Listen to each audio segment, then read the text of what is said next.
Multiple endings in video games? A classical community topic.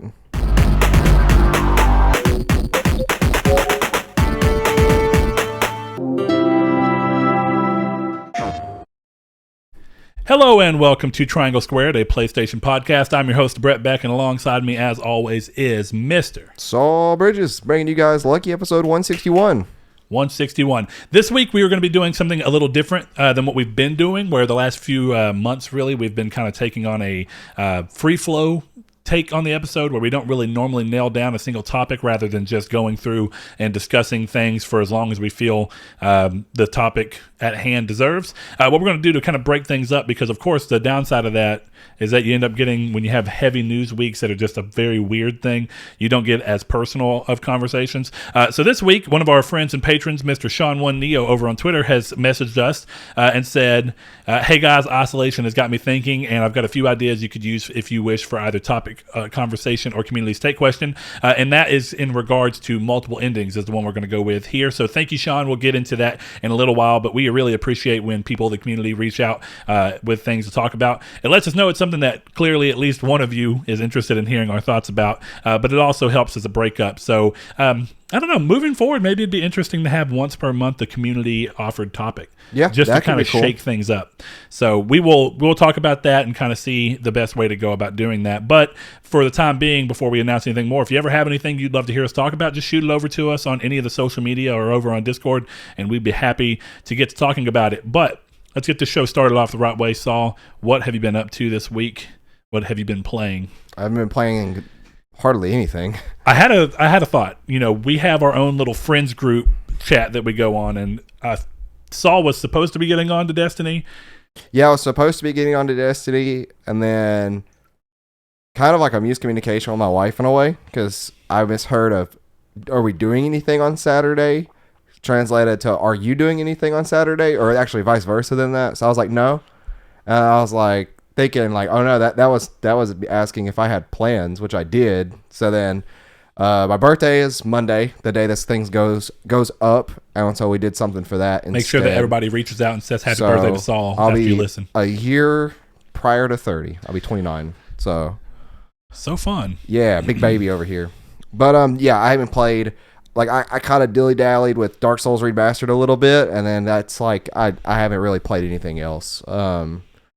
I though decided to take a vow that today we're not going grocery shopping or anything like that.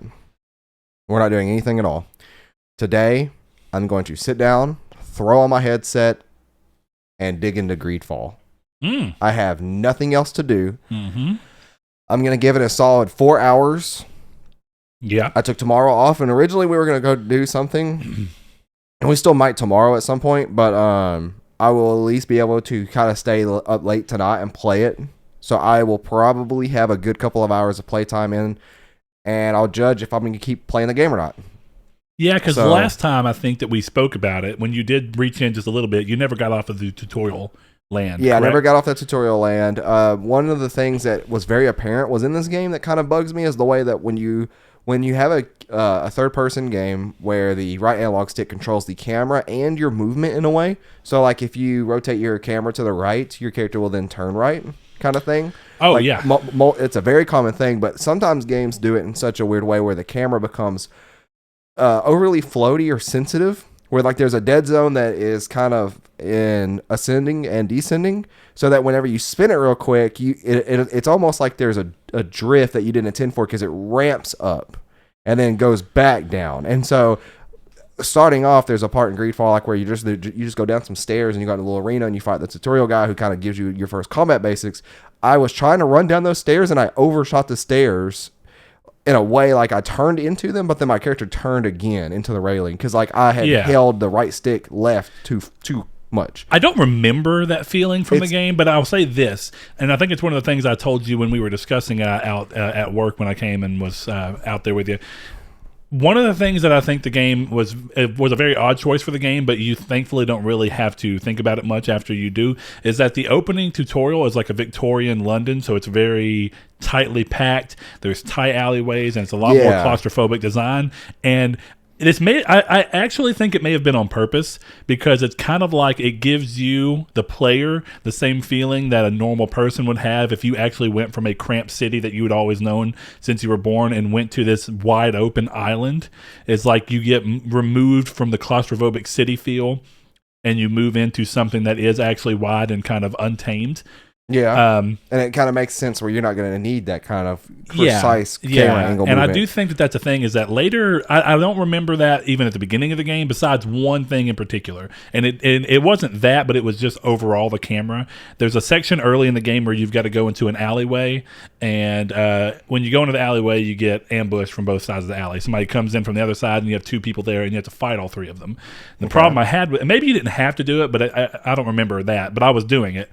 And the combat, the camera was trying to swing a bunch of different ways, and since there's guns, you have to guard when people are shooting you.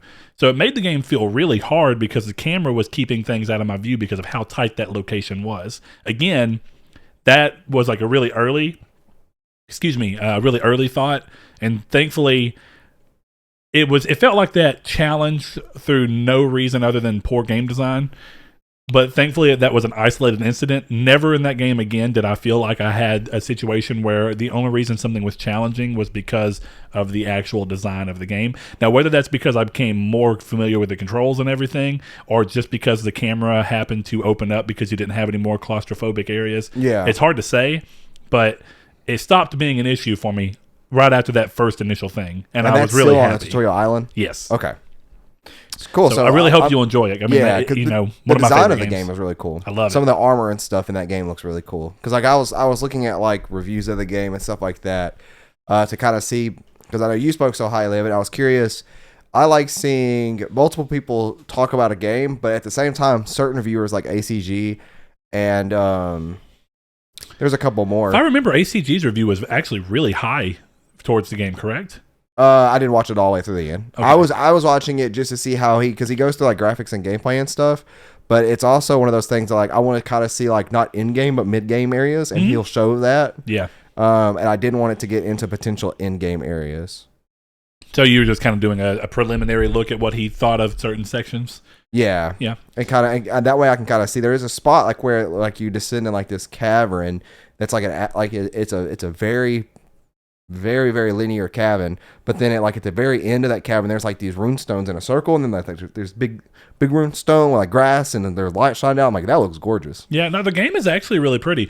It introduces a lot of things that we always talk about AA games having a little bit more of the ability to go outside of what you'd expect from a AAA game. It doesn't mean you'll never see it in a AAA game, but typically, the AA sphere does a better job at introducing strange ideas.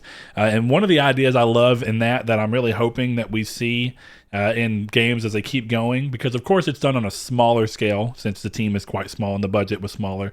But I love the idea in that game about armor. When you put it on, one of the ways that you can make it, because RPGs, one of the things that is unfortunate is when you feel like you end up looking like all your other friends and stuff. That's another thing I don't like. You said you can remove the companion aspect of the game, right? Oh, no, I don't remember, actually. I think you can. I think you can play the whole game by yourself. You can just ask the people to stay at camp. But I do feel like you're going to regret that decision because of the ability. I mean, it kind of feels like Final Fantasy VII, where everybody has kind of their place. Is it like actual like story characters that are with you, or is it just random people you recruit? No, it's real story characters that you play with. Okay, that's a little different. I was thinking it's more kind of like the Mass Effect style, where like they get into your group, and I mean, because this is very much a BioWare RPG, where you get into a group and they're people that you meet within the story, but it's also people that you can continue to interact with. And that's depending on what you do with them actually depends on what they may or may not do in the story. You can have completely new cutscenes and different contexts of things based off if you've helped them, and they can actually leave your party. They'll be in your party even if you're not actively using them, but they'll stay at camp, and that's where you can interchange this character because you can only have two of them with you. But they have a lot of bonuses. Partially that as you have people with you longer and your friendship gets higher with them, you unlock an ability of theirs that helps your ability. So when they're in your group, you get like higher blacksmithing or higher sneak or whatever like that. So there's a real reason for them to be there. But going back to the armor thing, since the game, of course, I mean, I actually like a lot of the way the armor looks, but to give you that ability for even random characters to look different from you. Like, unlike the Oblivion problem, where if you slap on armor, you're going to see a ton of other people with your exact armor. Especially leather armor. Exactly. In this game, if you have your own armor, you can go through, and it has two purposes. It obviously gives visual differences, but it also changes what the armor is good at, or good for, the weapon is good at or good for. And you go through and you'll add certain things, like I'm going to add a pauldron here, and it's going to give me this much defense. But if I add 2 pauldrons, it ups the weight, makes me a little slower, but gives me that much more defense. Or I can do something. So it adds cosmetic and stat-based changes. Exactly. And then that goes even further, because you can put like little things here that are like, will add like it's weird, and they all have different purposes, but the one I always kept, because I wanted higher lock picking, so I could be able to get through take alternative routes and stuff. I'd keep a little thing that had like lock picking tools that was attached to my armor, and there's 3 different styles, and depending on which one you get, depending on how much more of the lock picking skill it gives you. And I love that idea. It's just, I would love to see that in something like an Assassin's Creed game. I was really hoping that's something that Odyssey would have. But even then, just like general RPGs, I would love that in like the next Elder Scrolls. Help my armor look a lot cooler and a lot different and more personalized, because you're giving me not only something to control the looks of it, but something that actually further digs down into that RPG mechanic of what do you want your stats to be. Yeah. I don't think we'll see that from Elder Scrolls, because Skyrim kind of showed that Bethesda wants to take the Elder Scrolls in a series, in a situation where you don't have consequences to choosing one action. Oh, you yeah, want you it to where you're good at everything, as long as you be a jack of all trades. Yeah. Which is fun in its own right, but I like that this is more of a traditional RPG, and it's like, hey, if you're going to do this, you're not going to be able to do this after you get so far. Actually, it's interesting, because it's like, if you do this, you can be a jack of all trades, but you're going to just be very at everything. Yeah. Or you can be really good at a few things. That's kind of cool, too, because the whole actual motto of jack of all trades, master of none. Yeah, true. So that's kind of cool. Whereas Skyrim is just jack of all trades, master of all trades. Yeah, you can literally, if you choose to do so, be a two-handed, an expert in two-handing and be an orc, but at the same exact time be the most light-footed, stealthiest archer in the world. Yeah. What have you been playing this week? I have been playing almost exclusively Crisis Core. Actually, I may go far to say I don't think I've turned my PlayStation on this week. Oh no, I played a little bit of Fallout 76 with Donovan and Blake and Chris. So didn't get back to it. The change is interesting, having actual NPCs in the game, because like even random people you just run up to, it kind of brings back the Skyrim and Fallout 4 Radiant quest system, where you can just see an NPC out there, you can help them do something, they'll run up to you and be like, oh, thanks, by the way, did you know about this? And it kind of gives you another thing to go do. Yeah. And there's a ton of quality of life changes, where used to... Would you pay $60 for this game? If this game came out in the state... I haven't played enough to know for sure. I would definitely be willing to pay, like, from what I've seen so far at launch, if it was like this, I probably would have paid at least $40.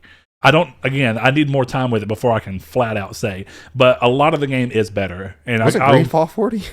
Greedfall was $50, but I got it for $40 because Walmart's $10 cheaper. I guess I got it on sale because I thought I remember paying. I might have paid $50 for it. I don't remember. Yeah, it does a lot of Focus Home Interactive games are $10 off, $50. And then if you go to Walmart, they do a $10 off to compete with Amazon. So I got it for $40. That's not bad at all. Yeah.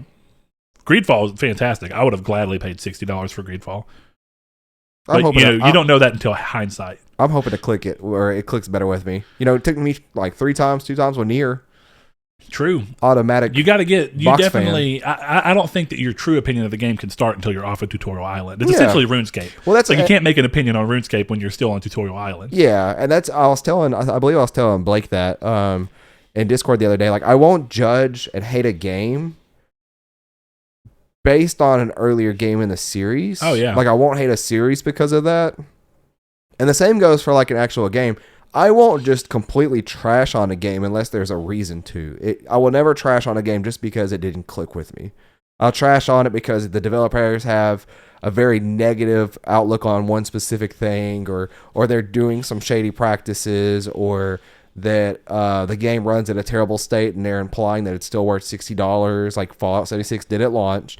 Stuff like that. I'll trash all over a game for that. But I won't trash on a game because the previous games in the series are bad. Like that was my whole thing with like Assassin's Creed. I'm not a fan of Assassin's Creed really. And it's been since you watched me play Assassin's Creed 2 the first night we moved into the apartments 7 years ago. It's been so long ago. Yeah, I do remember that. And it's been that long since I played a game. But I'm not gonna never try to play that game series again. Like I'm open to playing it again. I may not be a big fan of it, but I could appreciate what I liked about it. Yeah, and definitely 10 years later when it plays wildly differently. Except Assassin's Creed is doing the thing that Kingdom Hearts does 100%, where Assassin's Creed doesn't. You can't play half the games on PS4. You can't play there's only one remastered collection and like one other remastered game or something like that. No, what do you mean? Every Assassin's Creed game, I'm fairly positive, is available on PS4. Not according to the PlayStation app on the phone. It's not.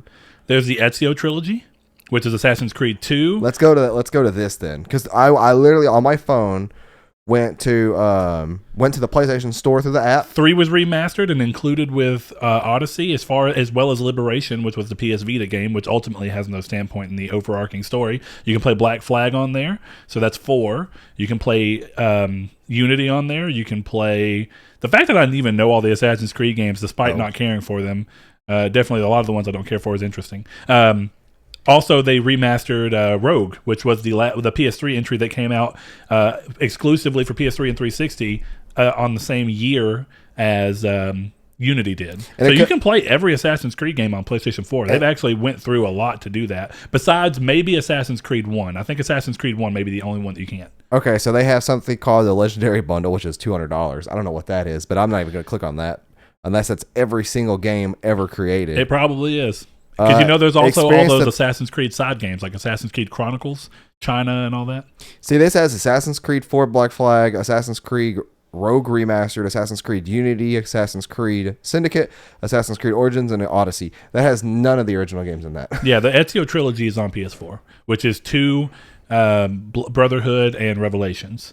Then there's 3. 3 is remastered and recently came out. Yeah, there's 3 remastered here, but I don't know.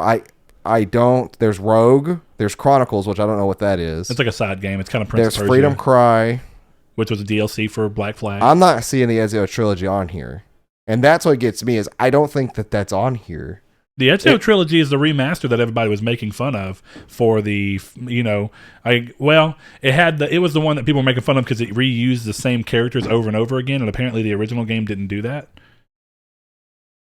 And it was called the Ezio trilogy. I know it. I mean, there was no reason for it to release on PS3. You know what I mean? It might have. I don't see it. It may not be available digitally. Maybe, but I don't see why. Just type in Ezio trilogy. I guess I could do that. That way you know for sure. And then we're going to move along, I guess, because I don't really know what else I can say. No, here it is right here. Why is that just goes onto the store? Why is that not in the store anywhere? I don't know. I'm literally just hyped in Assassin's Creed, and how much was that? $40. $40. There you go. Let's go over here and see where everything is. It's $40. We start here. Go down to here. Oh, do you have yours listed by price? Yes. I don't know what to tell you, man. But it's not here. I know it's dumb. This is why I crap all over the store. These games exist, and when I looked for them, I couldn't even find them. Unless you know the exact title. So Josh, get with me and tell me what games I should play. There you are. Even Kiki said this is like Kingdom Hearts, but with history. And I'm like, I don't want that. But not even real history. There's nothing else going on at this point. Well, it's kind of real. It's set in a fictional, non-fictional world. Like the Templars existed and stuff like that. Yeah. It's altered history. Are you telling me Donald Duck existed? Yes, he did. Okay, let's see. Before we get too far on, also my World of Final Fantasy came in for Vita. So I'm going to start that soon. But I don't know how. Apparently a very long game. It's Maxima, right? Isn't that what the? No, Maxima did not release on Vita, nor did the separate DLC patch that you could download for PS4 and what's it called? Oh, is that like a master edition or something? Yeah. Okay. Yeah, and it came with a separate DLC that you could purchase on Switch, or not on PS4 rather. And Switch version was just Maxima. The Vita version does not get it. Came out as a definitive edition for 11 on Switch, but they never got the original game. Yeah. Okay, so Maxima is like the definitive edition. Yes. Gotcha. But that content is still available on PS4 as DLC, but not on Vita because they didn't want to port it to a system that is it's just ultimately not supported. There is none of that. No. Well, I wonder if it's even worth it at that point. Considering I paid $20 for it brand new and it's the day No. edition. I mean, I wonder if the DLC is even worth missing out on. I don't know. I think it's just quality of life changes and stuff. Could be. Ultimately, I don't think it matters. I mean, that's like saying, well, okay, this might be taken as blasphemy, but it's like saying that Soul Sacrifice on Vita is not as good as Soul Sacrifice Omega Delta. or whatever. Delta, that's what it's called. I've played both of them. Forgot that. They're hardly different from each other, realistically. Well, that was the question I was asking. I wonder if it's even worth it. I doubt it. To be worried about that. If I had already bought the original and this came out, I can't imagine why I would want to rebuy it to get this. You know what I mean? Yeah. Or even want to pay more. If I was just done with the game, I'd probably be, which I don't know. I'm different, so I won't say anything past that. But we're going to hop over into the community stake. And last week's community take was, would you mind Sony taking on a tower-like design similar to the Xbox Series X, or are you hoping for a more traditional console design that further separates the two consoles? Over on Facebook, we have Mr. Michael Potter Schneider, who says, I think the Series X would be an eyesore in my current media setup. I like the ability to hide a console if I need and have it blend into a setup, which is interesting, because for me, at least, as someone who really loves it when technology looks sleek and like a showcase, I like to have it out, which I guess I still agree with you in the sense that I think that Series X would ultimately, I wouldn't call it an eyesore, but I don't think it would be a showpiece. And that kind of bums me out. But it's also too big for at least many people to easily hide. So I can understand that. I think some people will like it just because it's minimal. And it's not that it's some kind of a showpiece of design. It's just rather like it's minimal and it can sit over there without interrupting your visual flow or anything. Now, I like when things interrupt your visual flow from a standpoint of just catching your eye and being like, whoa, that's beautiful. Yeah. Personally, it's why I think the Vita, definitely, I want to talk about the launch model. The Vita, to me, looks so much better. That's different than every capacity than a console, than though. a Switch. But it just goes to show that the Switch is a handheld. And even if you look at them both in a handheld way, the Vita looks much more premium. It feels much more premium. Even if you take away feel from it. But that's something you'll have in your hands that you'll see every aspect of but every even if time it's you sitting, play it. Whereas a PS4, it's like you hit the controller and the light comes on. You can hide. And the Switch definitely does have the ability to hide the Switch, even though it's kind of harder. Because actually, Josh goes on, and I'll go find it to mention. I think it's over in the Discord. Josh Ayers, one of our patrons and friends, he says, I want a traditional design. I'm into console games, not PC games. I don't want any part of a console looking like a tower. It would not fit in my entertainment system. I don't have a Switch because it won't fit. I have no room for towers. If I have to wait, I will wait, or I'll just stop playing games on console. Well, see, that makes me that makes me curious as to where you would go playing games at that point. Like phones, because if you're not gonna play them on PC, like because of the tower. I think his point is if the console is going to be a tower anyway, why not just game on PC? Because one of the benefits is highly to do that. Underestimating the size or overestimating the size of this thing. The size is not that speaker on your desk over there, which audio listeners can't see. It's half the size of that. It's not even that tall. It's not even, see the little candle thing like right there? It's a little bit bigger than that. No, it's not.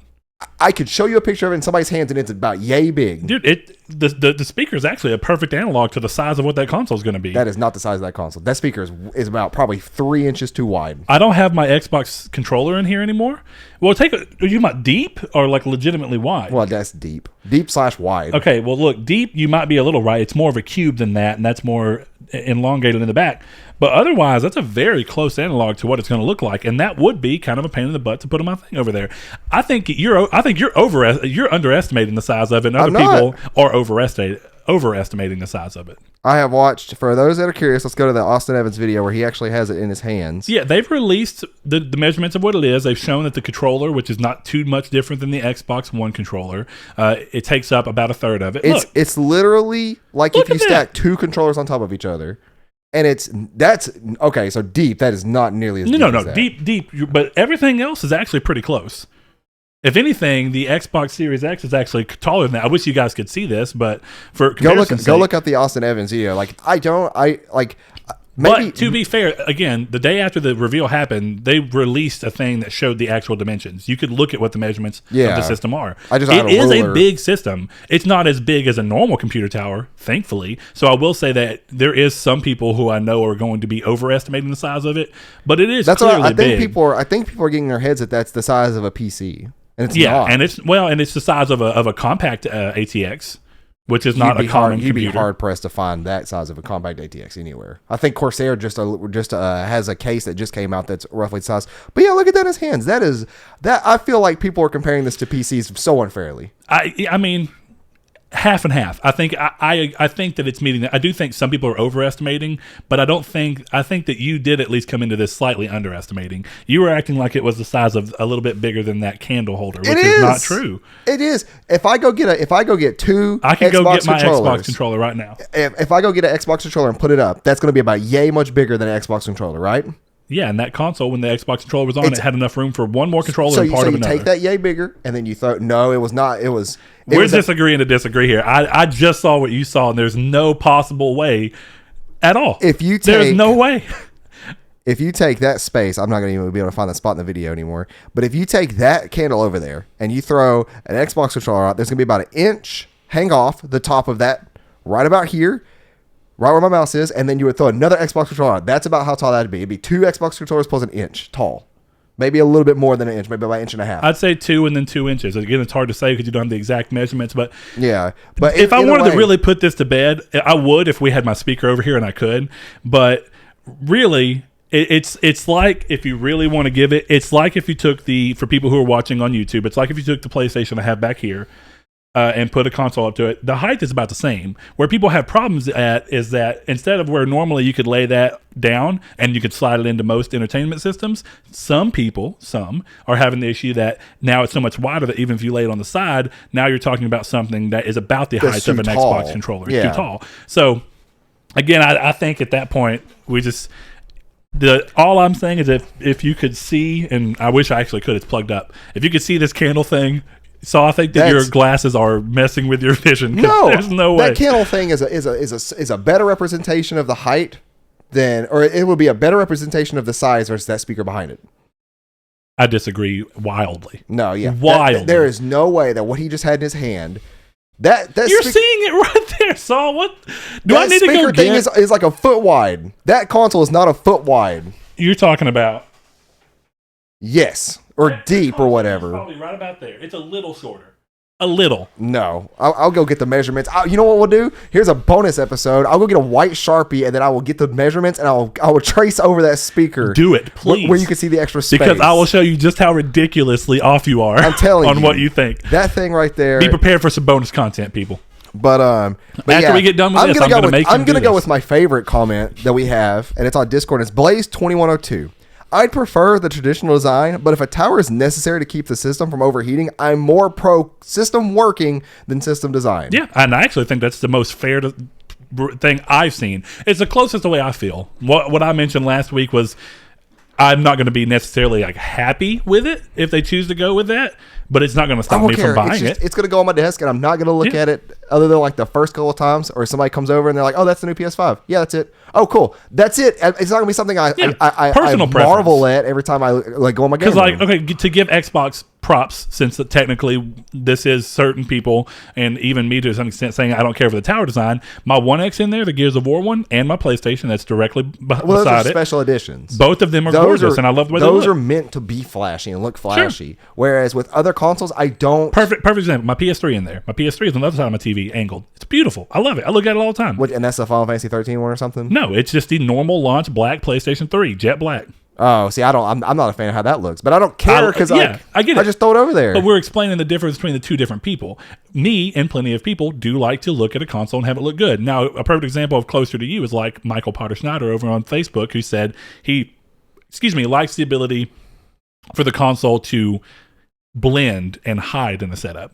That's more of what you don't really care, because as long as you don't see it, you don't have a care to look at it. I personally do. I think though that anytime somebody knows what something is and it's part of a dedicated setup, it's automatically hidden, quote unquote. You can see that PS4 under your TV, and I'm not going to take any special notice to that if you're playing it, because it's part of the setup. It's not meant to be hidden away or anything. The same goes if you had an Xbox Series X tower on your table. It's like, oh, he's playing an Xbox. Yeah, I'm not saying that the use of it. It's just some people want it to go more away. I don't understand that concept of like, I'm gonna hide it away, because like to me it's already hidden in plain sight, because it's not like a design that you that is a statement. It's not something that's like, and that's like, even if I had like to me the ugliest console of all time is the Super Nintendo. It's the ugliest. It's green or it's gray. It has purple buttons on it. The controller ports are ugly and round. Yeah. And I still have my SNES Mini up under my entertainment system where you can see it, because like I don't care. It's part of the entertainment system. Like, that's the thing is. Well, I'll say my last kind of 2 words on this, and I'll move on, because I think that we're just somewhat naturally opposed as to what we care about in this. Yeah. And even then, I'm not to the farthest extent of going, again, not buying it if it is a tower. I will. Yeah. But, I mean, like, I'm not buying a PlayStation if it's not a tower. Like, I'm not saying that tower is the way to go, Tower Master Race or something like that. But I'm just saying, like, I know. To me, it's a very foreign concept to have a home console and care about how it looks. And it's come apparent to me now with all the negative comments on that I'm like, wow, people really care how this thing looks. Yeah, and where like when I was 12, nobody criticized how the Xbox looked in terms of an insult. Nobody said, "Look at that big old green ugly thing," or nobody looked at the PS2 and said, "Look at that thing over there. It looks ugly." That must be like just around your own thing. Because if you actually look on message boards, a lot of people actually thought that the Xbox was quite big and bulky and not very good looking. It was and the heavy, PS2 too. was very sleek looking. Definitely by the time they became a slim model. Never once in my life heard somebody criticize the controllers. Yes, this is the best way to go to something that's a closer analog. The original Xbox One, when people were first sawing it. When people first saw it. God, I've been around my daughter too much, just adding ing to the end of words and being like, yeah, that's the past tense. A word. But this is the closest thing I can say to it. When you look at the original reveal of the design for the PlayStation 4, a lot of people really liked it and otherwise were indifferent on it. Then you had kind of the other side where, and of course this is technically within more of a PlayStation bubble. I'll at least be fair in saying that. But I remember looking on a lot of online, and it was kind of the exact opposite for the Xbox. Either people were just kind of indifferent on the design, were like, well, whatever, it's the console. And then the other group of people, even some Xbox fans, even one of my friends I worked with, who was like, I'm getting the Xbox One, but it looks like a VCR. I've said that before too, but it's not one of those things. It goes to show that people do care about what consoles look like. That's all I'm using that for. Now, but do they? Because they're still getting it. Well, they care what they look like because they care enough to make a mention and wish that it wasn't that way. Yeah, but see, that's the best thing to say. That's not the level I'm seeing on this kind of stuff. And I'm not talking about the furthest group, but even for the furthest group, it just goes to show that some people care more than others. That's like anything. Some people will care more about how fast your car can go than others. Some people don't care. It's just a thing of some people have weird preferences or I shouldn't say weird. Some people have preferences that are odd when you're not involved in what they're doing. But the last thing I'll say, and then I want to move on from this really because we've wasted way too much time on it. We'll get a couple of more of the community stake things, but is people who want to legitimately hide their system. It is easy when you have the right setup where you can essentially slide one of the things that you were trying to do, right? Is you're not completely hiding, but close enough when you were hoping that you'd be able to put your consoles underneath your TV.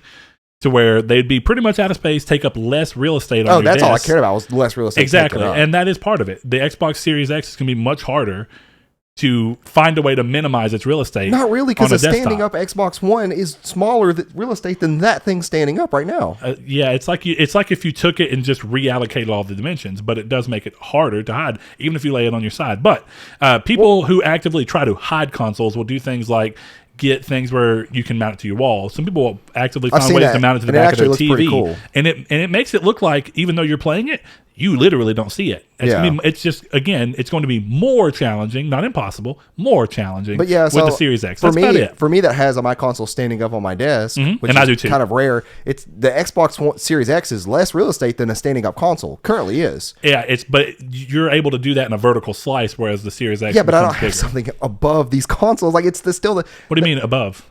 You said I'm vertical. talking about even when they're standing up. Like, if you stood the Xbox Series X and the One X up and you're looking at them, one is like a vertical going vertical is probably the right word, actually. It's just like when you're looking at it, it's going straight back and it takes very little room up when it's standing up widthwise. But the moment you have the Series X, if you have a good example is like if my desk was just a little bit smaller instead of a 72 and it was a 66 wide desk, I actually with my TV would not have room for the Series X to sit beside my TV. I'd have to either find a way to pull my TV up and put it behind it, and hopefully that would work, or I'd have to push my TV back and put the console in front of it, which I don't see why anybody wouldn't do that. Yeah. So again, but at the same time, you still wouldn't be able to stand up that on your TV stand at all, if that's the case. well, no, if I had a 66, my PlayStation being up and being so thin when it's It'd be up behind the would TV. actually it'd be right beside it, and it wouldn't. It'd be like what I have now, except for instead of being able to do it 2 consoles wide.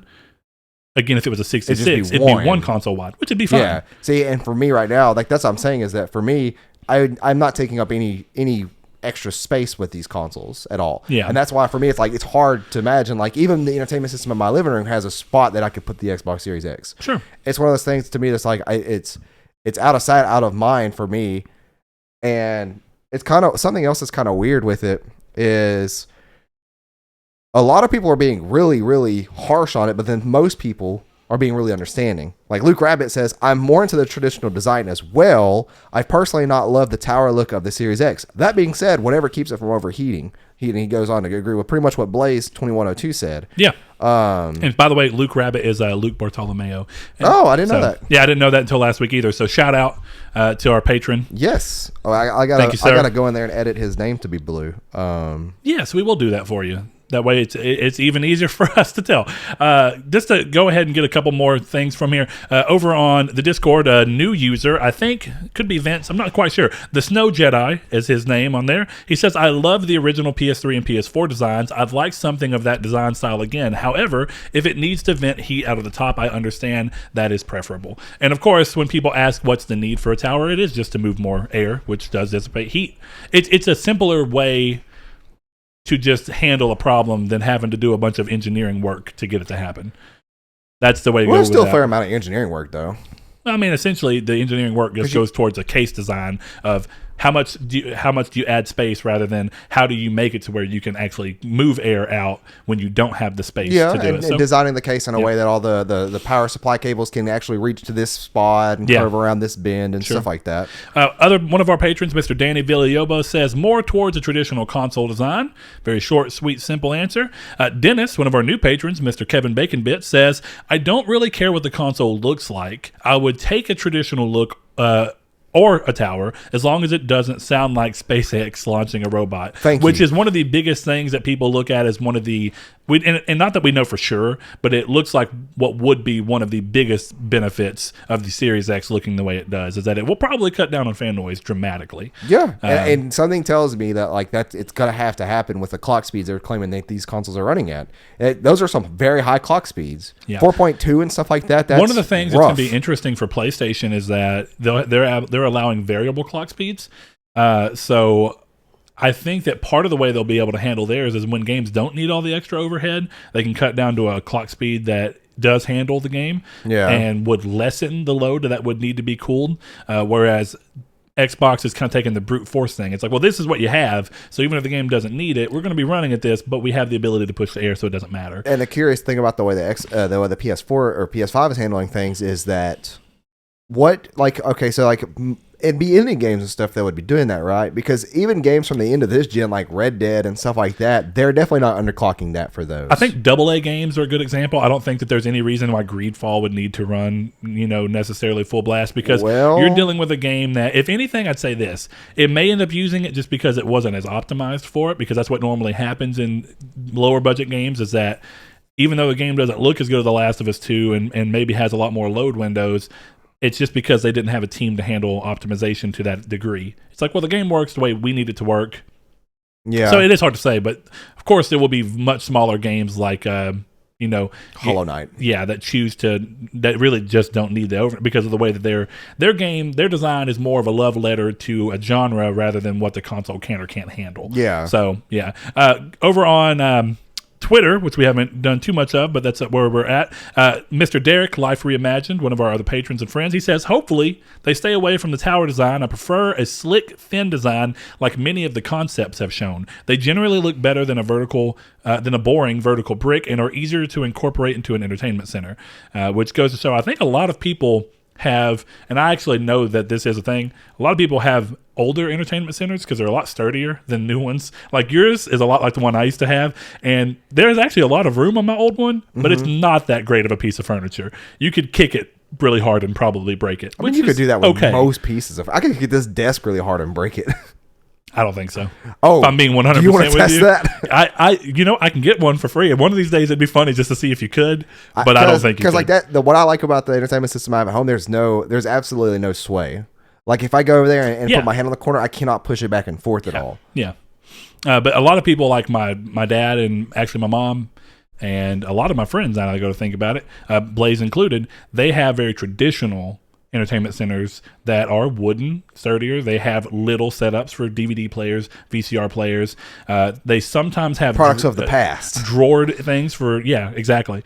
And I think that goes to show that a lot of people are looking at this without having to replace furniture just to hold what they want, if they want to keep a similar setup to what they have. And I don't know. It is what it is. Well, I will say, Josh is... By the way, that is a real slick-looking design. I actually really love that. Ugly. I can't stand that design. I love it. You don't like gloss, though, and that's a big deal here. Yeah, it'll never be that either, because there's no way something that small and sleek can contain everything that the PS5 is going to contain. I don't know. People thought the same about the PS4. They were like, what? That's what it looks like? It's that small? And then you have the VCR. A tablet GPU in it, though, from 2014. No, fair, but so did the Xbox One that looked like a really fat VCR player. Again, goes to show that and the PlayStation 4 had the power brick built into the system, which the Xbox One didn't. Didn't even have, and talk about more real bigger. estate. Yeah, I think that's the one thing that I'm so glad of, is that nobody's worrying about a power brick anymore. We don't know that for sure. Thank Jesus. We don't know that for sure yet. From what I'm understanding, I think Xbox have already confirmed there will be what if Sony whopped out? That would be so funny. That I would legitimately laugh at that, and I would expect people to blow them up. Oh, I would too. All right, we're gonna throw out the last couple here. We got the rest of the three are from our patrons. You guys are great. El Jehudi says, don't care much about the console design, but a more traditional design would fit in my entertainment corner. Sean Santarud says, I honestly wouldn't mind. I thankfully have the space in my man cave for however it is shaped, but if I had to have it placed in my living room, then I would definitely struggle with a tower design. And last, but certainly not least, Mr. Constantly Kenny says, it doesn't bother me if they go to the tower design, but I would have to lay it down for it to fit on my shelf, which isn't ideal aesthetically if designed to be stood up. I guess there might also be a case to be made about thermals, but I haven't done the research. And that is actually one thing that I wish I actually was 100% nailed down on. I can't remember if... and I think we talked about it last episode, is whether or not Microsoft have confirmed that the Series X can be laid on its side. And I forgot to look into it. Yeah, I think it's one of those that's like the what other console was it? Was it the... There's another console that it's like, you could technically lay it on the side. We don't advise you to, but you can. I think it was the launch model Xbox One. Was it? Because Blaze, I remember, had, when he bought his entertainment center, it wouldn't fit standing up. Which would mean that he'd have the same basic problem with Series X. So he had to, I think it was one way or the other. Maybe you were supposed to have it standing up, and when you laid it down, it was not advised. But one way or the other. No, I think it was supposed to be we looked it up. Down. Yeah, we looked it up, and it was interesting. So, but that is all of them. We appreciate you guys. Yes, sir. Or most of them, if not all of them. Either way, we got plenty of feedback. So thank you guys. It's good to see again. I was a little surprised at how many people generally just they didn't care.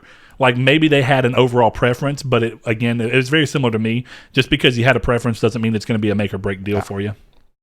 So, we're going to get into the news real quick. And the first thing I want to do with the news is just subject you all, if you have any interest to something that was interesting to me, but also slightly unsettling, if not impressive.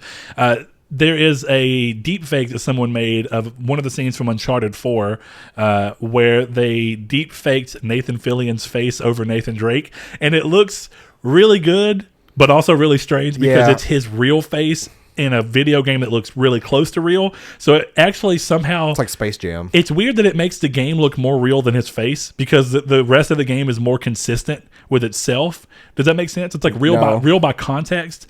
This is something they talk about in VR, in that if you can do VR right, you can get someone to feel like a world that is clearly not possible to be real is real because everything you're seeing is consistent within itself if it's done right. This right here somehow makes Nathan Fillion's face look out of place in a way that makes only the face appear in the uncanny valley. I didn't like it. Oh, did you watch it? It's weird. I didn't like it. I thought it was kind of a cool idea, but it was just... It's like what the whole Jurassic Park thing. They thought about I'm gonna butcher it, but it's like we were too preoccupied with whether we could not whether we should. Yeah. You shouldn't have done that. Yeah. Deepfake is a consistently scary technology, if I'm being honest. Deepfake got pretty much banned all over Reddit, too. Mainly for, like, porn stuff. Oh, God, yeah. I can only imagine. But, yeah, like deepfaking is a technology I would not be surprised if it would be illegal. How uncomfortable would you be if you were a star and you suddenly went on the internet and it's like, yeah, that is me in a porn. Yep. I've never done porn. Oh, man, that's interesting. You know, I'm a little surprised, though, that somehow deepfake is still only focused on faces. Like, I'm a little surprised, and I'm almost worried that if I say it, it's going to breed it into existence, but I'm surprised no one's tried getting it done to where you can analyze footage of people wearing more tightly knit clothes, like tightly fitting clothes, and find a way to deepfake someone's body over someone else's body. Yeah, we don't need to know that. Ooh, yeah, weird. I'm not a fan of deepfakes. Nor am I. I think they're interesting, but I think they're incredibly dangerous. And that's essentially the interesting aspect is far outweighed by the dangerous aspect to where I'd be okay with it being gone forever. By the way, the Xbox One X is 6 inches wide by 6 inches deep by 12 inches tall. That thing is not 6 inches wide or deep. That thing is the 8 front of to that. 10. The front of that's not crazy. I can't see the front of it, but the depth I'm looking at is probably 10 inches. Yeah, no, it's a deeper so thing. you shave 4 inches matters off. For a speaker. It matters for a console. Well, no, I mean, it matters for a speaker because you want the depth for your speaker to be able to boom back. I thought you meant for the speaker size. I'm about to hit you in the head. No, the depth specifically is something you want in a speaker casing because you want your speaker to be able to travel back as far as possible. Do you know like when you get a speaker, the deeper the speaker, the better it is, but that means you have to have more of a case to go back. At least the better it is at handling low ends. That makes sense. Yeah. I've never thought of it that way, though. Yeah. Either way, I still want to do that just because I think it'd be funny to go through and show you that it is definitely not closer to that, which is also only 3 inches by 3 inches. So that thing is not 3 inches tall.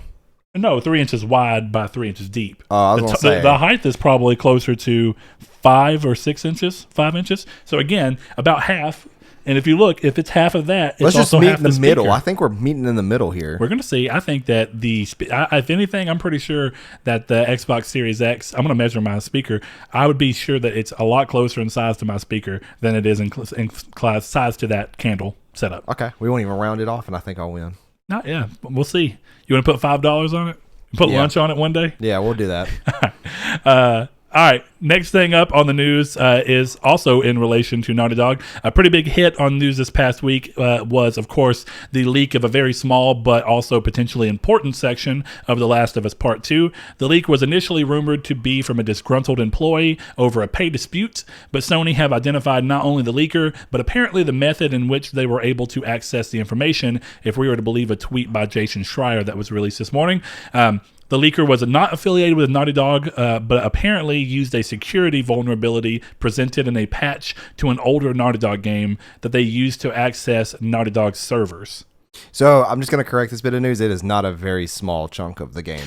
It's a very large. The reason I say ultimately very small is because the game is roughly, as they've said, 25 hours, and this leak overall, even if you took a look at everything, is at max 30 minutes of content. Now, 30 minutes of content is a lot, but it's not a lot in context to a 20. It's like, say this, it's like if you got, and now, of course, the content of the leak is the most important part. Yeah. And that's why I'd say it's a potentially important part of it. Now, even then, you're getting the important part out of context, but it is still a big thing that I think you're not getting the important parts out of context. You know more of what the leak is. Of course, I'm having to speak from this as someone who thankfully has not been leaked. Yeah. So that is part of it. It's by me handling the news. I'll tell you right now, what you've said so far is incorrect. So just stop there, because none of it's out of context. Everything has to be out of context. If you don't play the entire 25 hours, I mean, yeah, you could say that about anything, though. Well, I mean that. If you told me that there was a movie that a guy and a girl kiss, and everybody's like, whoa, what?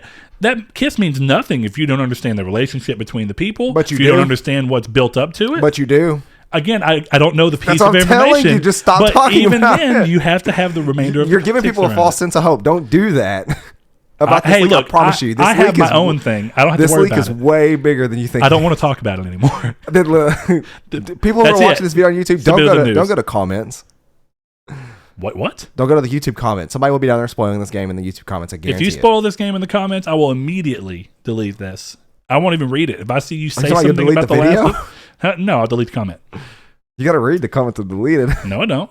Contextual reading. No. Remember, you just read one little thing and with your contextual No, my stuff. rules that I just said is if you mention The Last of Us 2 in anything that's more than a single sentence, I will not even read the sentence. I'm really mad at how I got spoiled for it. I think that was... You want to tell the fun story? I do was think literally it's reading a thread on Reddit about Gordon Ramsay and Alton Brown, two famous chefs. I do not know who Alton Brown is. But Alton Brown is Good Eats. You ever watch that show? Okay, yes, I do. He's a host of Good Eats. Yeah, he's a very respected chef, and it was kind of a thread about them two.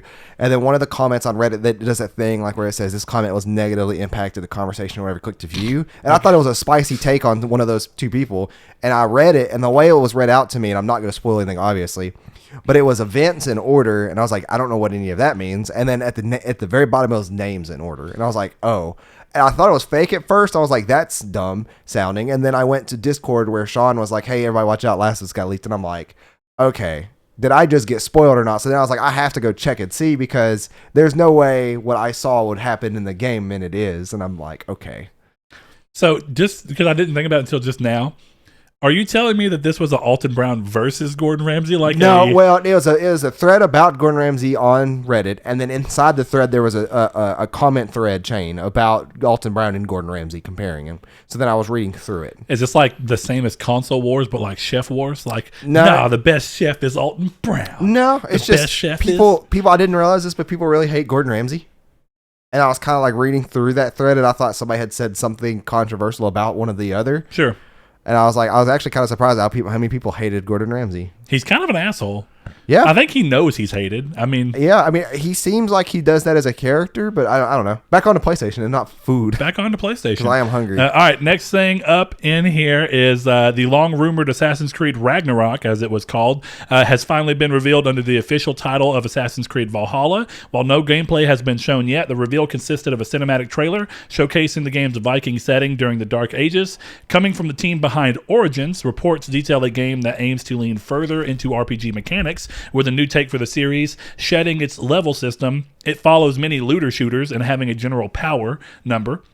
A number that is determined by the skills that you've learned from the new skill graph. The game also aims to make combat much weightier with a sense of impact to showcase the brutality of the weaponry used during the time period and brings forth a dual-wielding system. The game is set to release this holiday across all consoles, including the Sony and Microsoft next-gen machines, and is available for pre-order now. Including a collector's edition. So one of the things to mention here is that Microsoft at least has confirmed that if you buy, or maybe it was Ubisoft, if you buy the game on the Xbox One, then you get the Series X version. Also, it's called Smart Delivery. Yeah, that's I couldn't remember the name. Yeah, I will say though, here's a really spicy take about Assassin's Creed Valhalla. Mm-hmm. That has probably in my top 3 favorite video game trailers of all time. And I'm not an Assassin's Creed fan. The way that trailer was being told is like how the Vikings are bad guys, but then you see them playing with children and stuff. I was like, that's a cool trailer. I'm not interested in Assassin's Creed like as much as like I kind of would want to be. But then I was like, this makes me excited. Like that was the whole reason I was like, all right, Josh, where do I start in Assassin's Creed? Because I was like, if I have to know of an overarching story, even just a little bit of it to understand this game, then I was like, I want to at least learn it. Yeah, I'd be curious really how much it matters because I'd say Origins, Odyssey, both of those, you didn't really need to know much about the previous games. So I think their new thing is trying to the only thing that you would be slightly confused on is the real world timeline, which has been more and more minimalized, at least as far as I've been able to see. Do they even do this stuff with like Animus and stuff like that?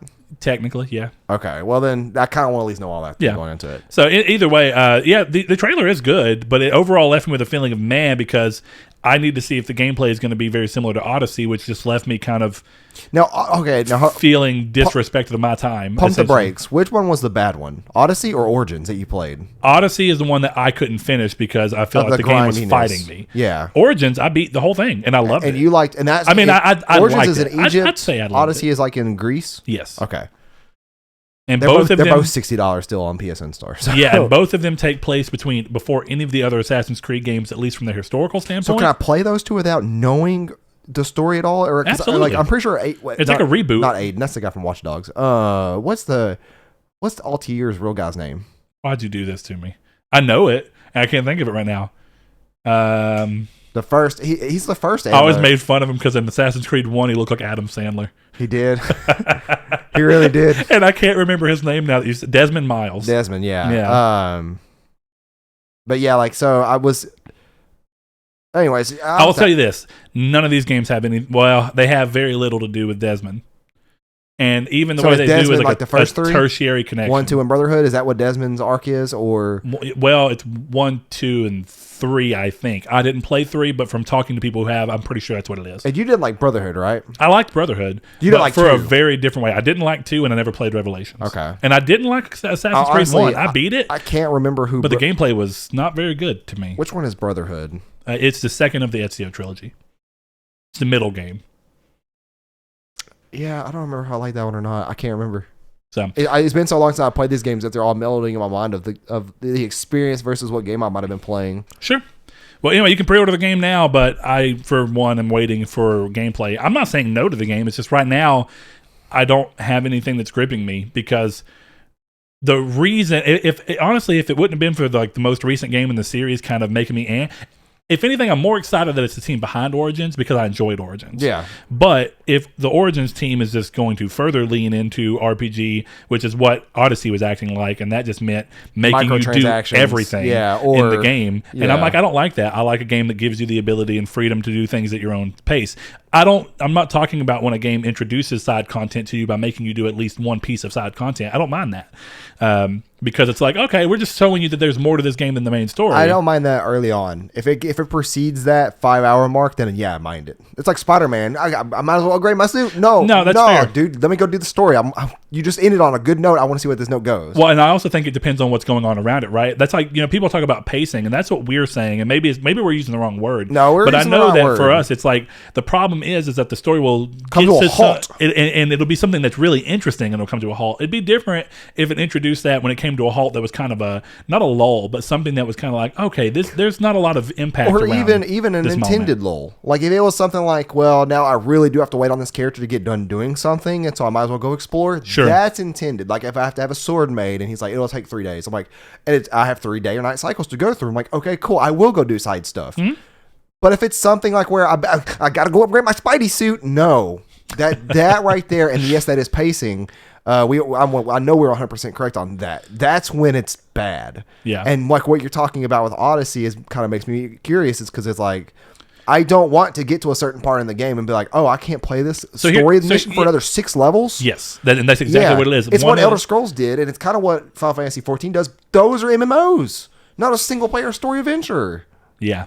And it really bummed me out because like the mission beforehand was like you had to be like level 25 for it, and I did it.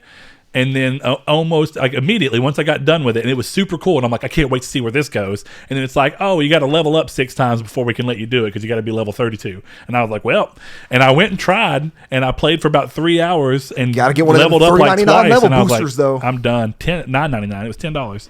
Honestly, if it for was a level booster, yeah, for the experience booster, you got double experience. What a ripoff! Yeah, and everybody. How is that not illegal at this point? Everybody that I looked at viewed it as the double experience made it feel like if you played the game from the get-go with it, it solved all the problems because it was like you were already going to be the level you should be. Do you remember when I was talking about this and me and Blake got into this discussion about things that are put in DLC that could be cut content from the real game? Yeah. That's a microtransaction put in even though they know for a fact the game could have played that way anyways. Mm-hmm. Exact same thing. 100%, by the way. There's no way that's not intended. Oh, I think so as well. Yeah. And a lot of people felt the same way in the thing. It's like when you play it, it feels too much like this was the way the game was intended to play, but they realize they can make money off of it.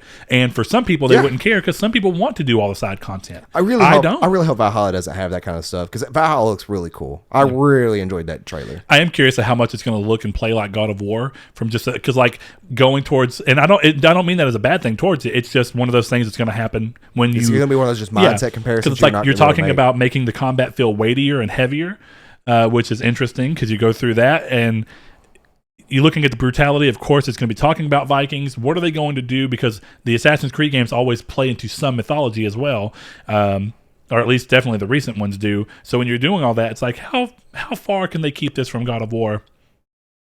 I'm curious, like genuinely curious. Are the added elements of trying to be an RPG and having this power set up and have a home set up where you can build a Viking village and see what happens, is that going to be enough to detract from it? And I don't mean, if anything, I think the comparison to God of War is probably a good thing for the game. I think people will probably play it because of the hype of God of War anyway. It's like when you go to play... when I played God of War, shortly after I got through with God of War, I was like, you know what? I already love Thunder Lotus. I'm going to go play, and I'm blanking on the name of the game right now for some reason. But Jotun? Jotun, yeah. I was like, I'm going to go play Jotun. You can use the hype from one game to get people to go towards something else, be it on purpose or accidentally. So not a bad thing towards the game. That's probably going to be a benefit for them. Next thing up, though, and this is really interesting, is... if you thought we were... No, sorry. I've scrolled way down. Following the leak of the... Last of Us Part 2? The Last of Us Part 2. I apparently typed this in between. The release date has changed after its delay. The new date for the game is June 19th, with Ghost of Tsushima being moved from June 26th to the new date of July 27th as a result of that, which I get. It's unfortunate, but you wouldn't want to release two big games that close to each other. So, yeah. Unfortunate. Didn't mean to put the news in between each other. Apparently, I wasn't paying attention when I was typing. The PS Plus titles for May have been revealed and are not the rumored games of Dying Light and Dark Souls Remastered, which, if I'm being honest, even when I saw the leak, I was like, it seems too good to be true. I told you this. Every time I'm like, this is a good PS Plus, it's never the PS Plus. Never it. Now, I'm going to tell you the weirdest thing that comes from this is instead the official titles are Cities, Skyline, and Farming Simulator 19, both of which will be available May 5th, which is the day after this episode goes live. Now, to me, the craziest thing about that is I would have never been able to guess that in a million years, because I wouldn't have thought that they'd do two very similar... Now, of course, they have different subject matter, but they're both simulator-style games. Not only that, but they just did Sims 4 like 2 months ago. Yeah.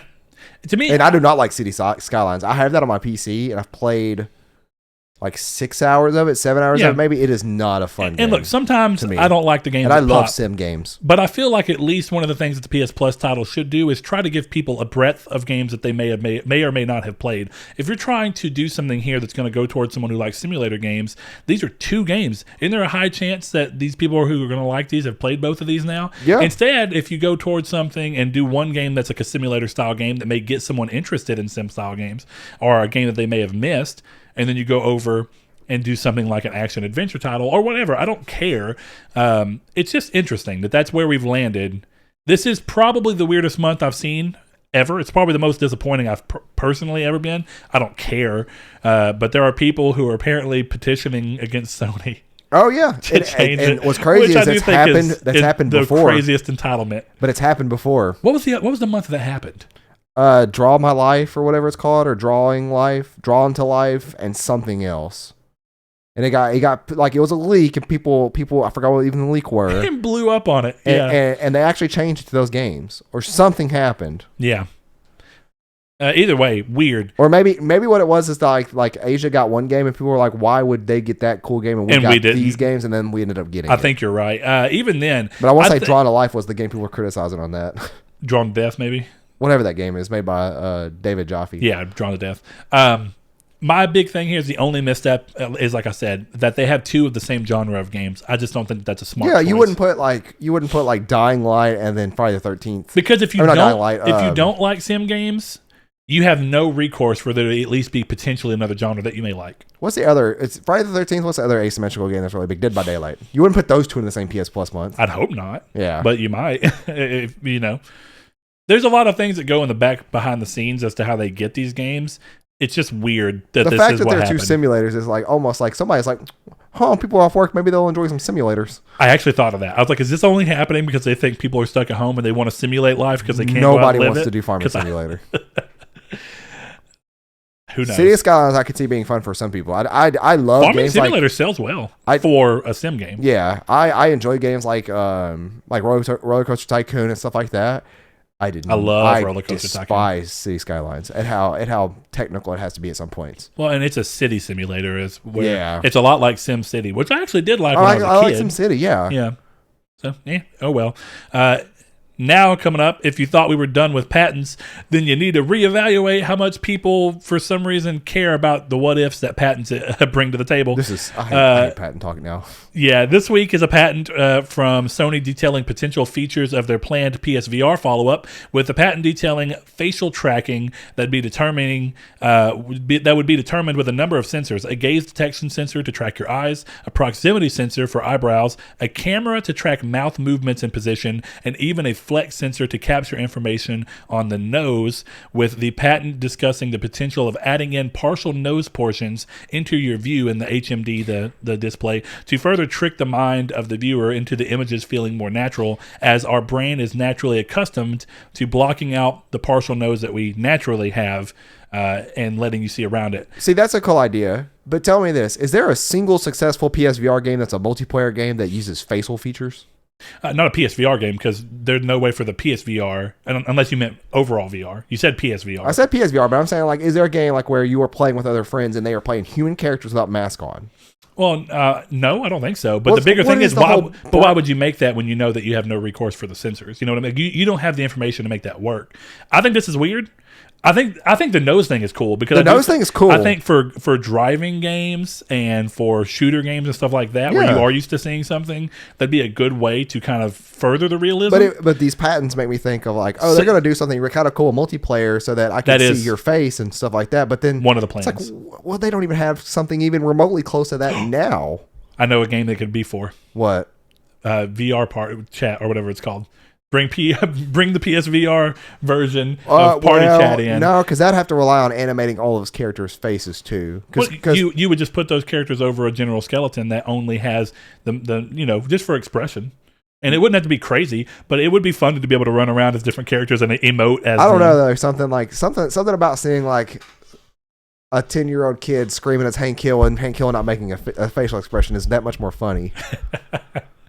I think Hank Hill was a really good choice for that, because he normally is flat anyway. But, it's interesting, but that is what it is. Another patent that may be a little bit more odd, and definitely because of the irony around the situation, is one that aims at a spoiler blocking feature that the company calls a cross-platform spoiler block service. The short version is a system that allows users to block in-game objects, which they define as like activities, characters, weapons, lore objects, and all that, that could be considered a spoiler, and allows players to engage with the community without fear of spoiling them. The system would determine if the players have seen this information in the games themselves and block or unblock the information, so that players can discover these things in games themselves. As with hidden trophies, this feature could be overridden at any player's discretion. Sounds like this is kind of something similar to control blocks that are already happening that would specifically go within one system, or maybe even an app that you could interact and post screenshots and stuff, but if you have not seen it, it would try and block it. The crazy thing about this is that it seems like it would have to be on the console. It does. Or on an app that at least ties into this, so that it could look in and see where your progression's at. This brings me to a question. Is there like a massive amount of people out there that I'm just not aware of that uses like the community's PlayStation stuff? There actually is. Is there? And the reason I go to say that... What use does this patent even have? I feel the same, right? Or I felt the same when they first introduced the idea of communities within PlayStation. I've been invited to a number of communities, and a couple of them I've just got into to see, and there are hundreds of thousands of people. And you think, okay, maybe they just joined, but they're not actually active. And they're all active? They're very active. See, to me, it's just like I could do that on a subreddit. I could just go join a subreddit and then have the same kind of experience, but I can have it more seamlessly. I'm not tied to a console. I can use my phone, my computer, all that stuff to do so with it. And I could still do the same kind of meetup or whatever it may be. Now, one of the things that may go into what you're talking about, I don't see how this would work, but let's just say. Well, I do. I think that like if you join a God of War discussion, it has a set of parameters that blocks God of War spoilers. Yes. And it blocks I'm going them to tell you right now, people are going to get around that. I'm sure they will as well. But my point is, I don't know how it would work on the computer necessarily, but one of the things I thought was interesting about this is they call it cross-platform spoiler block service. What's the cross-platform? PS4. Maybe. What do you mean, maybe? What else would it be on? I don't know. Why would that? I mean, it could be, but it'd be more. There's a lot of cross-platform with PC. Or is this something that hints at potential of Sony creating a PC app that's kind of like Steam, which has its own communities that lets people play games that are going to be on PlayStation? And again, this could maybe with Horizon coming. I don't know. Exactly. It's kind of what I'm thinking. Highly doubtful. It seems like it to me too. I couldn't imagine the Sony store on my console working on my computer. As you can just kind of have seen that I couldn't even find a collection of a game. I get it. That doesn't mean that they're not still going to put it on there. I mean, yeah, but still, don't get me wrong. That's a clear complaint. That's real. Who knows what's going to happen? Witness that. Yeah. So who knows? It's interesting to me, and it's a reasonable extension that they would at least be thinking about this, considering that right now they have hidden trophies, which the whole goal of is for you to not see, which is but a pretty you can cool override feature. them. Yeah. And the somewhat annoying feature, I think, at least for streamers who are pausing the cutscenes and stuff. Yeah. That, to me, dude, if you're gonna leak something, you're just gonna record your screen with your phone. You're not gonna capture it in game. I thought that as well, but like again, that I guess it cut down. To me, what game was I playing just recently? Final Fantasy 7, where it actually did that a fair amount in that game.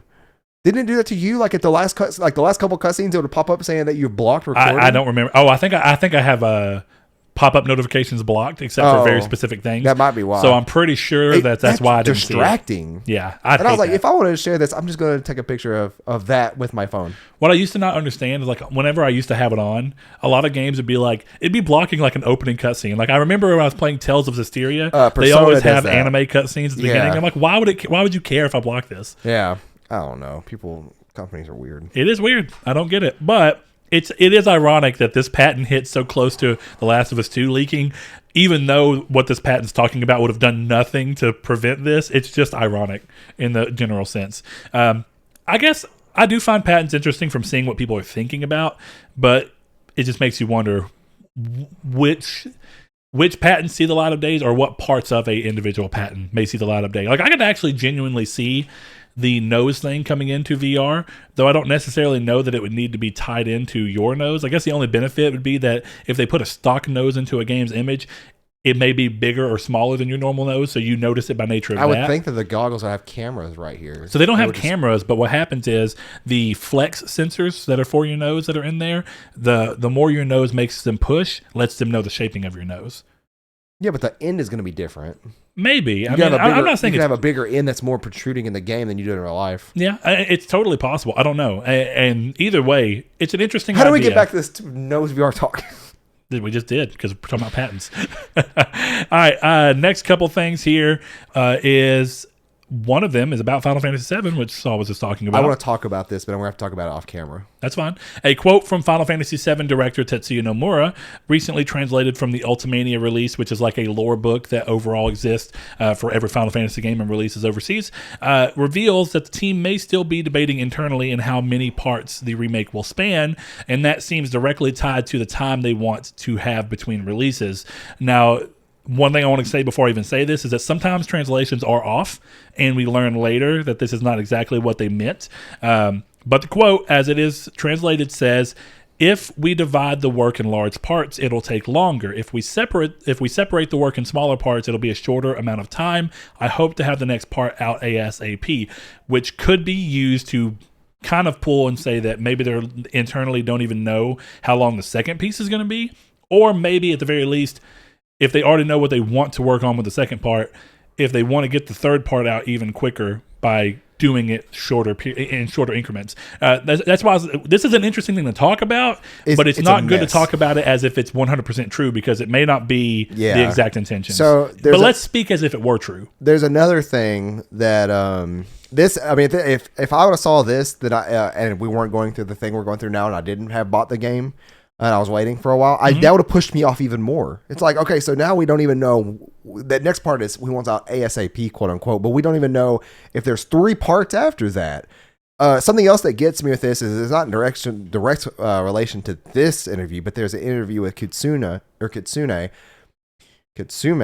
and then that interview kind of made me mad because what they said in that interview directly contradicts the last thing you see in this game. Yes. And it doesn't make sense. I don't know if they know what they're doing with this game. Hey, how do you Well, look, I'm going to go ahead and put out what the quote is because I don't think it matters if you haven't played it. But essentially what they're saying is that, of course, with the remake, you're going to have some liberties that are taken.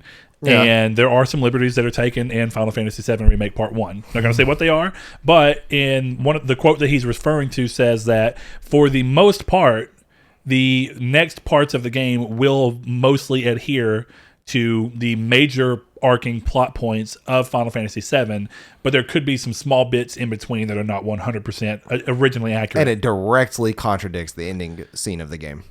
Or at least it feels like it. No, it does. We're not given exactly what the context of that is, and it seems impossible, but we don't know. We'll have to wait to see what the next thing brings. But going back to even the idea of not knowing what's coming isn't that interesting that they've already been working on since November? They've already been working on the... Are you telling me that is not a direct... This word right here is not a direct contradiction? That is fair. I didn't think about that. That's what I'm talking about. Yeah. That is a direct contradiction to what they're saying. This is what... Okay, it's like you got one guy saying one thing that is a contradiction to the ending of the game. Then you have another guy who doesn't know when the game is ending. So that was part of the Ultimania as well. So again, hopefully translation errors are somehow involved with this. I hope so. But it is weird. By the way, for all the people that doubted me, I told everybody that Nomura was behind all these story changes, and they're like, "Oh no, he's not. He's just the game director." It's been confirmed in the Famitsu interview that he has and that he is.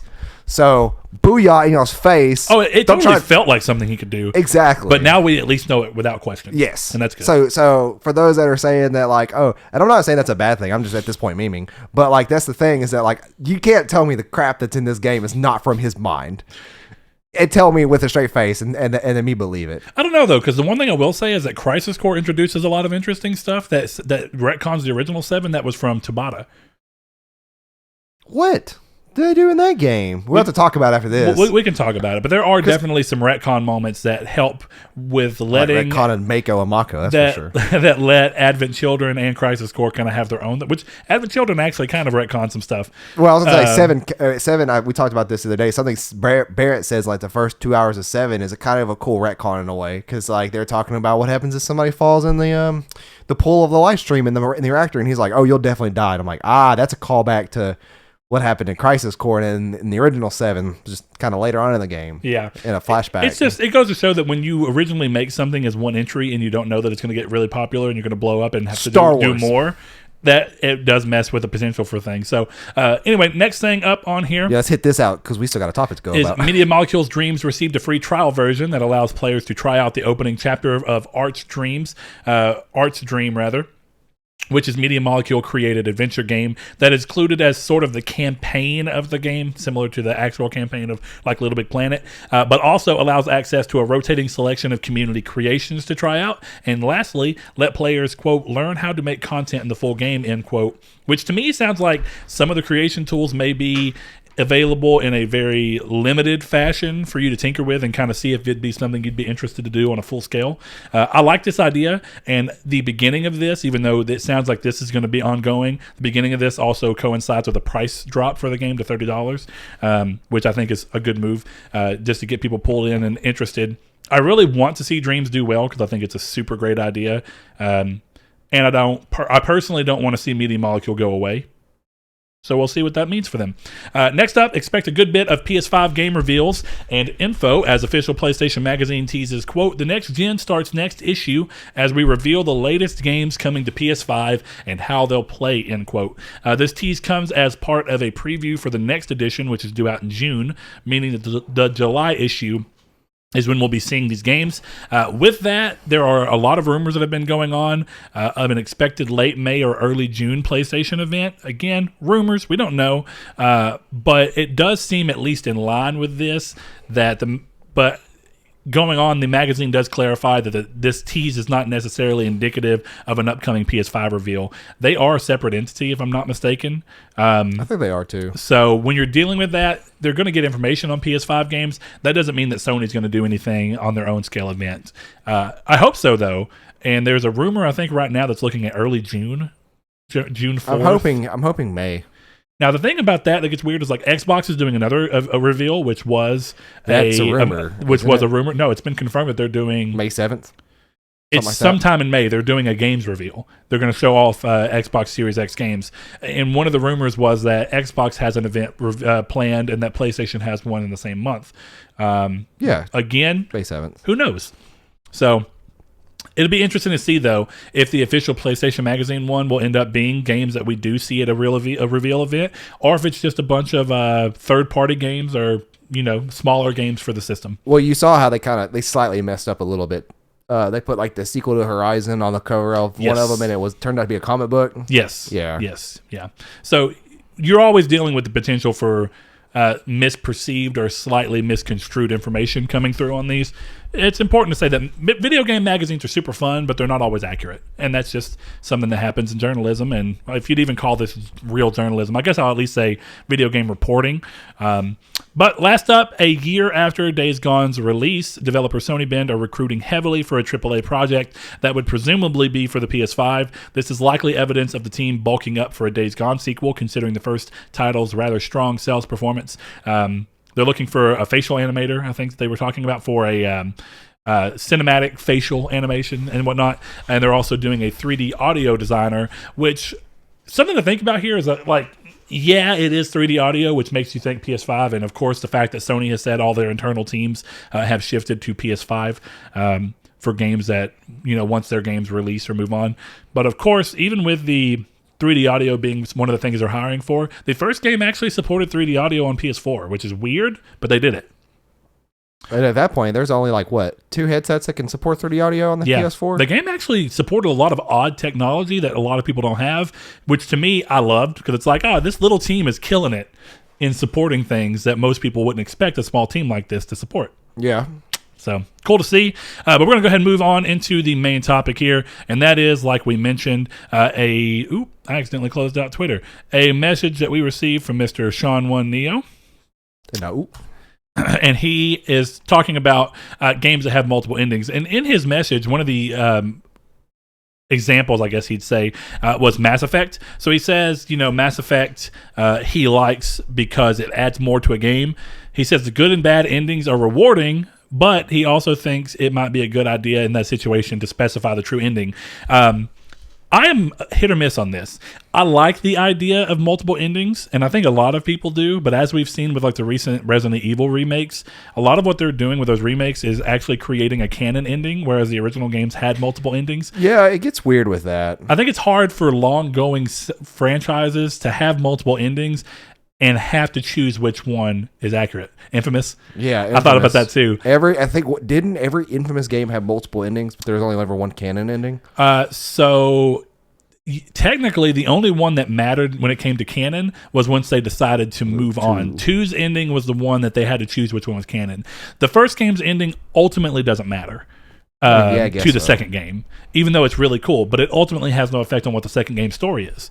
But the second game, because of an event that happens, has a direct impact on having to choose one when you're going forward with making a new game based off of both endings can't have worked. Yeah. So what they chose to do there, which at least I think is at least one way to handle it, is that they chose to look at the ending that most people did the first playthrough and let that be considered the true ending, because they do have back stats. So on Infamous 2, they had it to where the good ending was the one that the majority of players did their first run through, which they view it as, this is the option that most players would choose first is the one that they do not thinking about multiple endings. Yeah. They'll go back and do the opposing one later.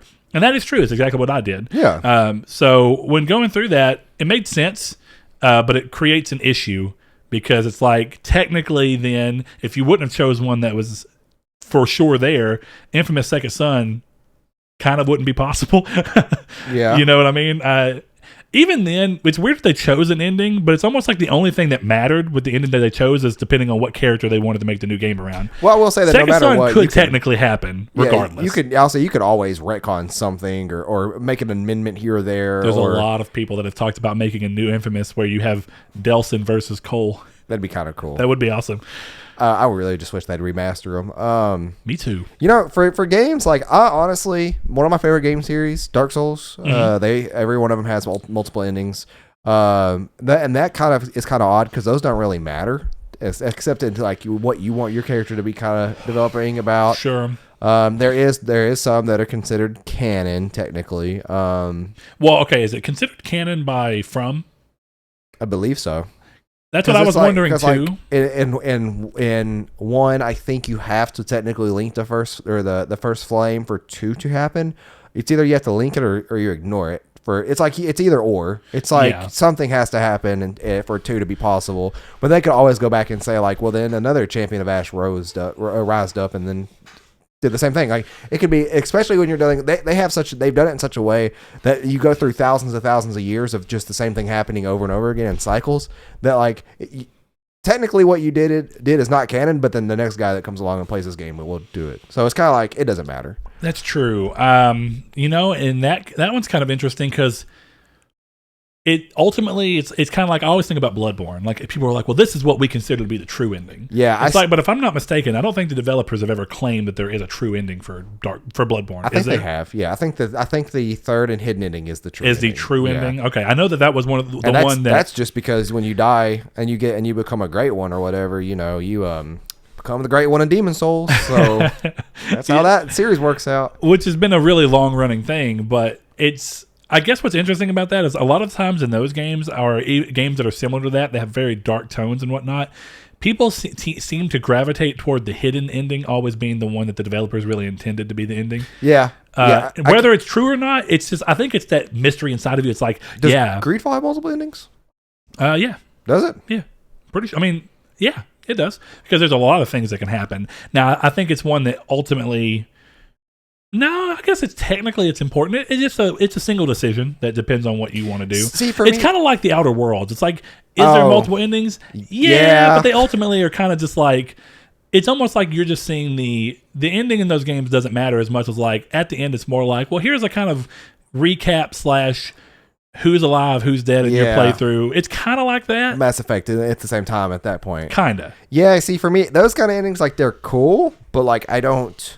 If they weren't there, I wouldn't be upset about them. Yeah. I forgot Mass Effect even had multiple endings until me and you were just talking about it. Which I think is crazy. I can't, because one of the big things about that was like the carry your save file forward. Well, that too, yeah. But like in 2, there's a point in which you could do side missions to keep certain characters alive whenever your ship gets attacked, or it's something about your ship either getting attacked or you traveling too far for your ship to handle, and you could do these side missions to help mitigate like problems, and if you don't do them, you just have like 3 people die or 2 people die.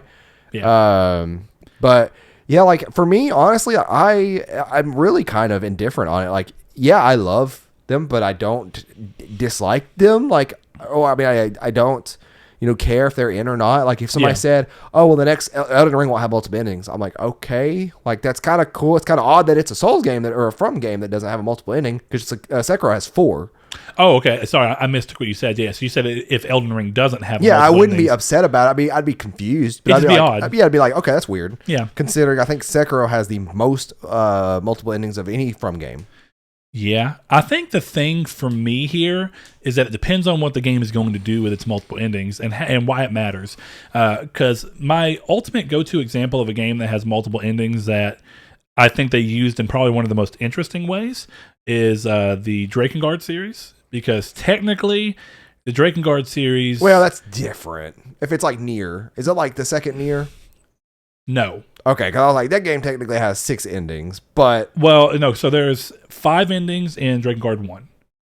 The last ending, none of the endings matter in terms of canonical moving forward, really. As far as I'm aware, at least not enough to where it would impact future games. I always look these games up. I forget what they look like. But the thing about Drakengard is like when you're going through, originally Drakengard's 5th ending E, was supposed to be a joke ending.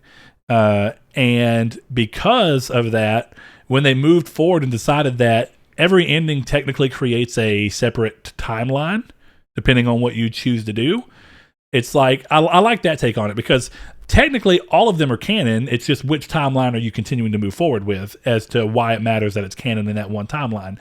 Nier kind of subverts that, or Drakengard kind of subverts that by eventually going into Nier. And it's like, okay, well, Nier is a direct timeline result of the actions of ending E of Drakengard 1. And so just so you know, you can play Drakengard on your PC in 4K if you have the right magic. Yeah. I didn't know if you'd ever considered doing that. I mean, are you talking about Drakengard 1 and 2 or Drakengard Yeah. 3? Drakengard 1 and 2 are PS2 games. Of course you can play them in 4K. Well, But Drakengard 1 and 2, okay, Drakengard 2 I don't really care as much to play as because it wasn't made by Yoko this is Taro. Drakengard 3.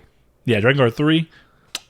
Yeah, that's RPCS3. Yeah. Which is, it sounds like some magic. But also they just need to remaster Drakengard 3 anyway because That's the best one.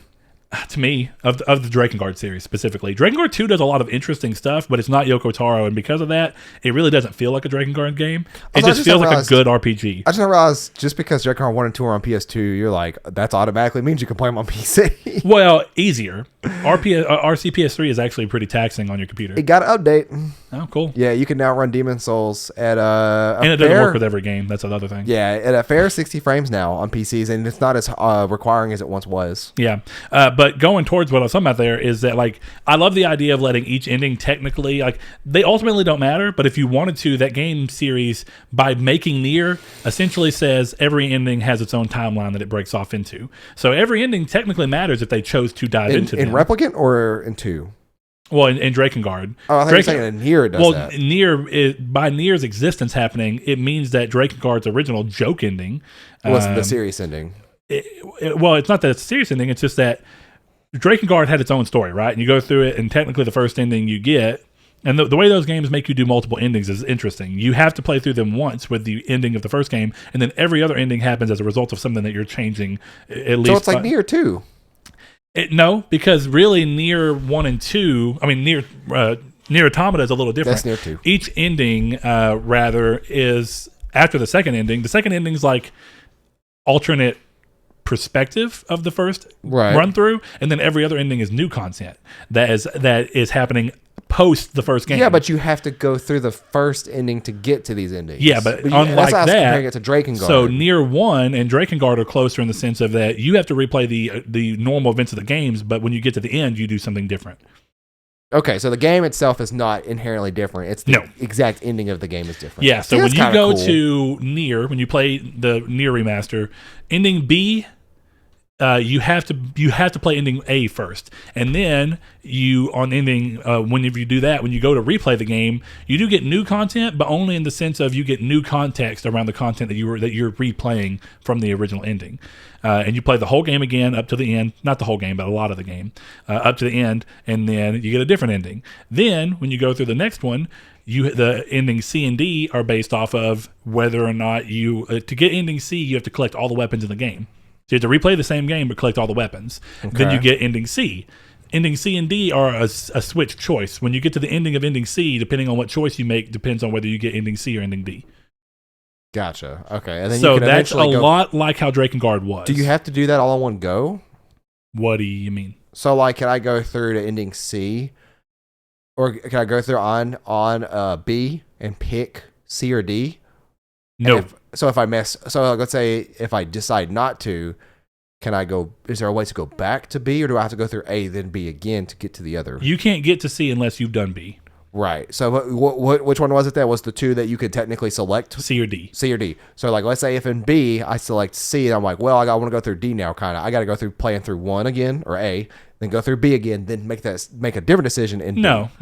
It's just you're going to replay through the normal game. It's just literally the ending is the only thing that changes in those. That's what I'm saying, but you have to play through the rest of the game to get to that. Yeah. Okay. You have to play through the. I didn't know if there was a way like I could I didn't know if you could like chapter select to C or something. You can save handle if you want to do ending C and D. If you want to do that choice, you can just save on ending C on playthrough 3. Essentially, when you go to make the choice, you save beforehand and then you do choice C and then just load it back up. Load it back up and then do choice D. Okay. Could you do that in Nier? No, you couldn't. The way Nier worked, really. Yeah, Automata's endings are way different. You can do it for ending D and E. That's how you got those two different endings. Oh yeah. It was just based off of who you went with. Soon. Yeah. So, but that series I think handles multiple endings in a fun way because, again, every ending is just essentially going to be spurting off into its own timeline because of their choice to make Nier. That never mattered until Nier came into existence. It was like, well, the multiple endings are all there, but they ultimately don't have an impact on any of the other games. But now that we've decided to make Nier, it just means that every alternate ending creates its own timeline, and they exist insofar as if they exist anyway, technically, but they only matter insofar as we choose to explore them by creating a game that acts as an exact result of that ending. Man, this is some confusing talk to people who never played Nier or Drakengard. It kind of is. I mean, I guess I should just say, like, Drakengard's joke ending, just to give, and there's no way this is a spoiler because it was a joke ending. It's the most wild thing that happens in Drakengard is that there's like a portal and you go into modern day Tokyo. That's kind of cool. Okay, but when you're fighting the final boss, so that means it introduces a character from this other world and timeline and all this stuff into our modern day timeline, and you're flying over modern Tokyo and you're having to do this boss fight. Whenever you do the boss fight and you kill the dragon disintegrates and falls onto Tokyo. Well, what happens there is that this foreign substance that is coming into this world creates a sickness within people called like the white chlorination syndrome, because like the ashes were white and fell down. And anyway, and I might be butchering some of this. I'm not as up to date as I should. But that's what causes the black scrawl or whatever that leads to people, that leads directly into the need to create the Gestalt program. Oh. And that's, so again, and that's why technically Nier is a pull off of our actual world. Yeah. It's like a crazy fictionalized version of our actual world way in the future. But I love that. Because it gives ending E, which was originally a pointless ending, it gives ending E a purpose now. So that means that ending E technically is real, but it's just a separate timeline. I love that. I think that's a cool way to do it. And that means that if they ever wanted to, they could make any number of games off of any number of Drakengard endings that they chose to. Imagine if like you're just out mowing your lawn one day and all of a sudden a portal opens up and you just see a guy come through and fighting a dragon. It's like, oh, okay. That's kind of weird. So I guess we turn this question to you. We do. The community. Do you guys like multiple endings? Has there been any that are your favorites? Yeah. And remember, we always stress this at the end. If you like this, be sure to check out more. You can find it on YouTube at 12 p.m. Central Time, which is 10 a.m. Pacific. Also, something cool I found out recently. I don't know if it's on Android. You might be able to look real quick and tell me. There's an app called Overcast, and it's a podcast app that we are on. Yeah, Overcast is on Android. Yeah, okay. Did you know about the things that it does? Where like if there's a lull in a podcast, they actually use an algorithm to make it so that doesn't happen, and that so if somebody starts talking over somebody, it will equalize their volume. No, I didn't. I've know not that. personally used it, but I was looking into it this morning, and I started following a couple people and myself, as you should. And I thought that was pretty cool. So if you've ever used, if you have an iPhone or Android and you want to need a new podcast app, or if you're one of those kind of people who like to watch the video, but sometimes you're at work and you can't, I'll recommend you Overcast. And if you have a friend that likes video games and likes two middle-aged men talking about video games, recommend middle-aged men? Yes. We are middle-aged because people in this timeline, in this ending of the story, we all die at 60. So we appreciate everybody. Thank you all for our patrons. I guess I'm wrong. And it's not on there. I really thought it was, but I guess it's not. Well, there was that. And there was another app. There's an app called Dark Sky, which is a really cool weather app that's on Android, but it got bought by Apple recently, and I think that they're taking that off Android. So yeah, I think it has a web client. So check out Overcast. We're not being sponsored. No, we're not being held hostage, but I thought it was kind of cool. But thanks to everybody. If you liked the video, leave us a like. If you dislike the video, dislike it. Tell us in the comments why, and leave us a review on any kind of website that allows you to. Yeah, and of course, as we're about to get into, you can go, and if you like the show a lot, you can go and support us on Patreon at patreon.com/Nartech, and you can get early episodes to our new movie podcast that we're doing, which is Midweek Matinee, that we do with some, or that I do rather, with some friends. You can get access to other exclusive Patreon posts that we put out there and just reaching out. But your boy got a witch. But we also thank all of our patrons at the end of every episode. So if you want to get a shout out on there and support the show further, then head over there. But for now, we'd like to thank our patrons. Josh Jarrell, Matthew Green, my name is Dan, Luke Bartolomeo, Sean Santarud, Funk Turkey, Danny Villalobos, Corey Hickerson, Blake Popes, Kevin Bacon Bits, Shadowist, Steven Salazar, The Stonard, Travis Below, Eduardo Palomino, Stefan Swanland, Constantly Kenny, Solitary Red, Chris Figs, Brian, Donovan Williams, William Digital Spooker, Derek Porter, Josh Ayers, Brandon Edwards, Sean 1 Neo, Tyler Powers, and El Chabib. Thank you.